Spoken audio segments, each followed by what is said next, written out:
मरीज की आंखों से अपने आप को भी दूर रखते हैं। उसकी टाइमिंग होती है, जो भी बड़े बड़े हॉस्पिटल है वो जानते हैं, वहां टाइमिंग होती है, फला टाइम से फला टाइम, फला साइड फला टाइम। हमारी वालदा आखिरी वक्त में आईसीयू में चली गई। टाइम है, अब आईसीयू में गई है, ये मर्द है, डॉक्टर जो हमें बता रहा है, जो काउंसलिंग हो रही है, ये मर्द है, ये मर्द है, ये भी हो गया, ये भी हो गया, ये भी हो गया। अब दिमाग तो इसमें मुंतशिर हो ही गया, फिक्रमंद हो चुके, परेशान हो चुके। अब दूसरी तकलीफ यह थी कि दिल चाहता था कहीं ऐसा ना हो आईसीयू में है, वक्त तो कभी भी आ सकता है, किसको क्या पता है कौन कब दुनिया से जाएगा। किसी की मौत 2 बजे भी हो सकती है, 2:30 बजे भी हो सकती है, 4 बजे भी हो सकती है। आईसीयू के टाइमिंग वहां 2 थी, या तो 12 से 1 जाइए या फिर 6 बजे से 7 बजे। और रमजान शरीफ का महीना है और उस वक्त लखनऊ शहर में उस वक्त 6:15, 6:20 ऐसे टाइमिंग बढ़ रहा था और ये इफ्तार का वक्त था। अब टेंशन यही था कहीं ऐसा ना हो कि जब आखिरी सांसें ले तो कोई घर का ना हो। इतना तो इंतजाम कर रखा था कि जो टाइम जाने का था उस टाइम जो भी जाता था। हजरत बाबा साहब किबला भी जा गए, मैं भी गया, और भी लोग गए। जितनी देर होती थी तिलावत किया करते थे।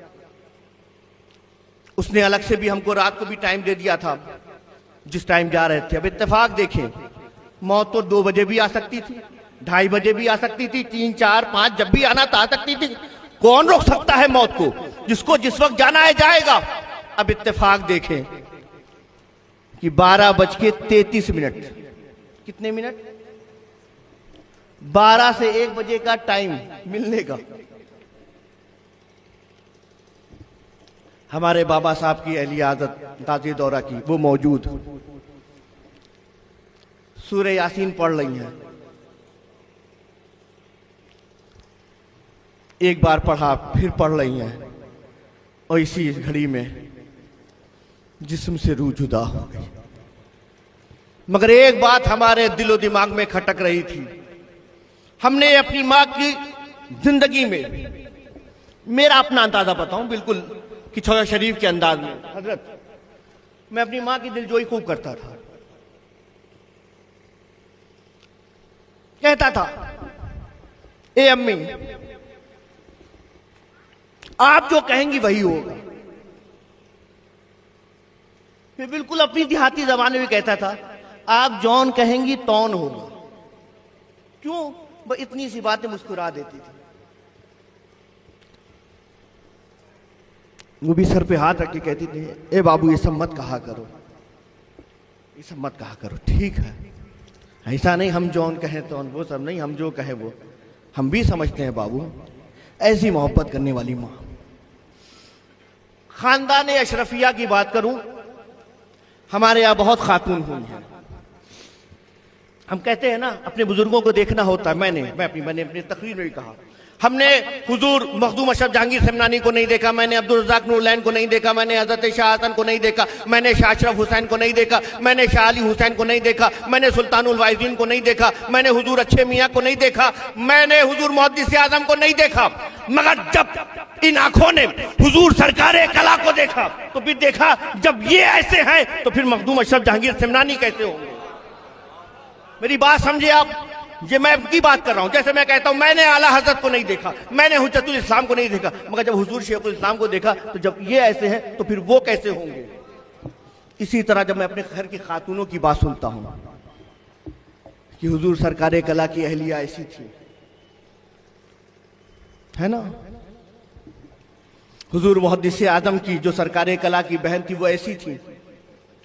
बहुत सी खातूनों को नहीं देखा, बहुत से किस्से में वक्त नहीं है, मगर जब मैं अपनी मां को देखा ना कि जब ये ऐसी है तो वो कैसी होंगी। मैंने मां के किस्से सुने हैं, किताबों में पढ़ा है, किताबों में पढ़ा ना साहब, मैंने अपनी मां की शक्ल में वो देखी है कि मां होती है तो ऐसी होती है। मगर एक बात जो फिर दिल में खटक रही थी, क्योंकि मां की बात जिंदगी भर मानी, जिंदगी भर मानी, जो कहा वो।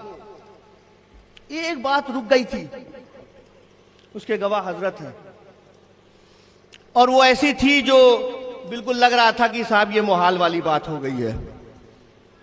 उन्होंने क्या कहा था, ए बाबू, खानदान में सभी का 40वां होता है, सभी का 40वां होता है, मगर जब हमारा 40वां होगा ना बाबू, तो ये सब ये मुरीद उरीद वो लोग बुलाते हैं या खानदान को जमा करते हैं, ए बाबू ऐसा मत करना। कुछ अम्मी क्या करना है, ए बाबू मदरसे के तलबा को बुलाना, मदरसे के मुदर्रिसीन को बुलाना। अब ये सोचने वाली बात है, इतना बड़ा खानदान, इतने हमारे अजीज और अकारीब हैं, इतना बड़ा खानदान हमारा, किसको ना पूछें? बड़ा मुश्किल काम। कह तो दिया है और सुन भी लिया है, मगर करना तो मुश्किल काम है, मानना मुश्किल काम है, करे तो कैसे करे? मगर ये वही बात होती है ना, ये बुजुर्गों का घराना है। जैसे कि हकीम नजर अशरफ मस्जिद में बैठे हुए थे और आला हजरत हम शबीर गौसे आदम अशरफी मियाँ अलैहिस्सलाम, उनकी बेटी हुजूर मुहद्दिस आदम हिंद की वालदा क्या कहते हैं, हकीम साहब जाके पहले बच्चों का कपड़ा पहले तैयार कर, अब तो रेडीमेड मिल जाता है, पहले नहीं मिलता था, तो कहें बच्चों का कपड़ा तैयार करो। कहा बच्चे का या बच्ची का? कहा बच्ची का नहीं, बच्चे का। पहले ही जान लिया अशरफी मियाँ ने कि नजर अशरफ के घर में जो पैदा हो रहा है वो कोई और नहीं, सैयद मोहम्मद होने वाले हैं। समझे आप? हमारी मां की रूहानियत देखिए, पहले ही कहा था। जब ये बात बाबा साहब ने बताई, करे तो कैसे करें, फिर या नहीं साहब ठीक है, मां की बात जिंदगी भर मानी। अब जाने के बाद भी वो हमारी आंखों से ओझल जरूर हुई है, मगर उनकी बातें हमारे दिमागों से मिटी नहीं है।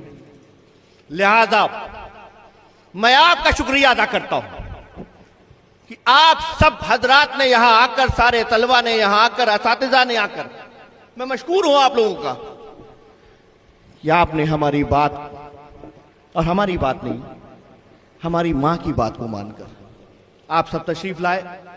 और माशाअल्लाह आपने जिस तरीके से शिरकत की है, मौला करीम आप सबकी जो माएँ हैं, अल्लाह ताला उनकी ज़िंदगी, उनकी हयात को लंबी फरमाए, उनका साया दराज फरमाए, उनको सेहत और सलामती के साथ रखे, और जितने भी तलबा है मौला करीम आप सबको इल्म नाफ़ी अता फरमाए। परवरदिगार आलम हम सबको खुश रखे, और मौला करीम हमारे घर वालों को सब्र जमील अता फरमाए। परवरदिगार आलम तू बड़ा करीब है, मौला करम फरमा, मौला रहीम है, तू रहम फरमा। आप सबसे गुजारिश है सब खड़े हो जाएं।